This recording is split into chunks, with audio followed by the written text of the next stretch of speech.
ग्रामपंचायत निवडणूक ही सगळ्यात महत्त्वाची आणि चुरशीची निवडणूक असते. कारण ही निवडणूक फारच प्रतिष्ठेची असते. सरपंच, उपसरपंच आणि सदस्य होण्यासाठी कसोटीने प्रयत्न केले जातात. एक वेळ खासदार, आमदार होणे परवडेल, पण ग्रामपंचायत नको असं म्हणणारा एक प्रवाह आहे. कारण ही निवडणूक खूपच अवघड असते. पण राज्यातील एक निवडणूक अशी आहे, तेथील सर्व ग्रामपंचायत सदस्य, सरपंच आणि उपसरपंच झालेत. सध्या या आगळ्या-वेगळ्या पॅटर्नची जोरदार चर्चा सुरू आहे. काय आहे तो पॅटर्न? हे कसं शक्य झालं याची संपूर्ण माहिती मी तुम्हाला आजच्या व्हिडिओच्या माध्यमातून देणार आहे. नमस्कार, मी अर्डेश जोशी आणि आपण पाहतायत कट टू कट. राज्यात सगळ्यात जास्त चुरस ग्रामपंचायत निवडणुकीत असते, कारण ती प्रतिष्ठा सिद्ध करणारी असते.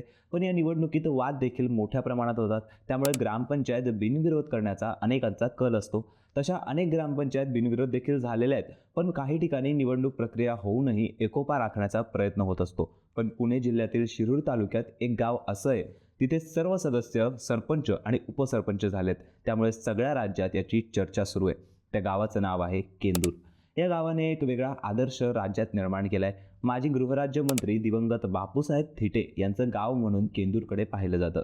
शिरूर पंचायत समितीचे सभापती, पुणे जिल्हा परिषदेचे अध्यक्ष, आमदार, गृहराज्यमंत्री व बारामती लोकसभा मतदारसंघाचे खासदार अशी पदे बापूसाहेब थिटे यांनी भूषवली होती. शिरूरच्या राजकारणावरती दोन गावे प्रभाव टाकतात. त्यातील पहिलं तळेगाव डमढेरे आणि नंतर दुसरं केंदूर. या दोघांचं फार महत्त्व आहे. या गावात सदाशिवराव थिटे, बापूसाहेब साकोरे हे शिरूर पंचायत समितीचे सभापती, तर राजेंद्र रासकर हे उपसभापती होते. विद्यमान उपसभापती सविता पऱ्हाडे ह्याही केंदूरच्याच होत्या. त्यामुळे या गावाचे राजकीय वजन दाखवलेले आहे. अशा या केंदूर ग्रामपंचायतीनं 5 वर्षांच्या कालावधीत सरपंच, उपसरपंच पदाची शक्कल लढवली आहे. या ग्रामपंचायतीत निवडून आलेल्या सर्व सदस्यांना सरपंच, उपसरपंचपदी नियुक्त करण्यात आले.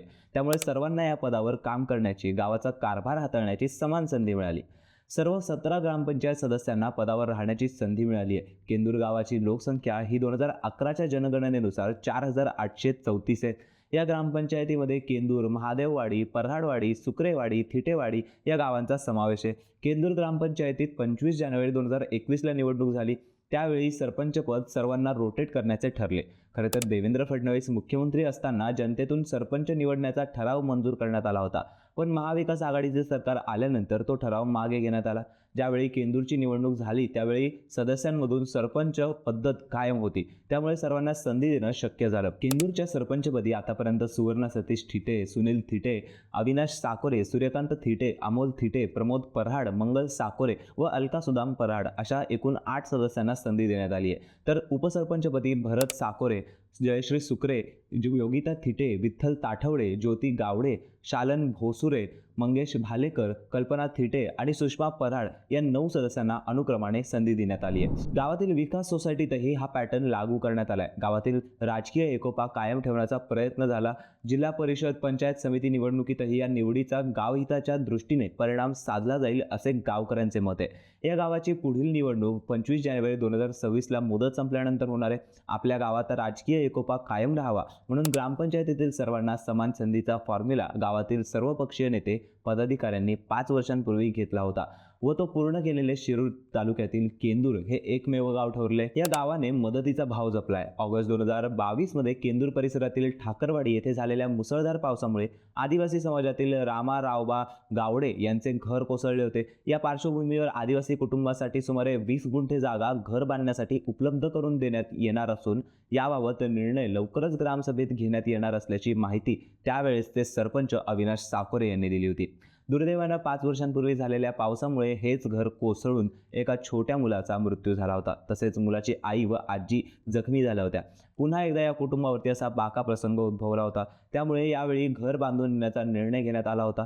तसेच मे 2025 मध्ये केंदूर येथे नवीन घराची नोंद करायची असेल तर आता संबंधित घर आणि परिसरात CCTV लावल्याशिवाय नोंद करायची नाही असा निर्णय ग्रामसभेत घेण्यात आला होता. दरम्यान असा निर्णय घेणारे केंदूर हे पुणे जिल्ह्यातील पहिले गाव आहे. तेव्हाचे सरपंच प्रमोद पऱ्हाड यांच्या अध्यक्षतेखाली हा निर्णय घेण्यात आला होता. गावातील जलस्रोत बळकट करण्यासाठी गावाचे पाणीदार केंदूर प्रकल्प सुरू केलेला असून त्या निमित्ताने गावातील झाडेतोड बंद करून कुऱ्हाडबंदी करण्याचा निर्णय देखील 3 वर्षांपूर्वी घेतला होता. या निर्णयामुळे आता अंत्यविधीवेळी दहन प्रक्रिया करण्यासाठी लाकडे उपलब्ध होत नसल्याची ग्रामस्थांची मोठी अडचण होत होती.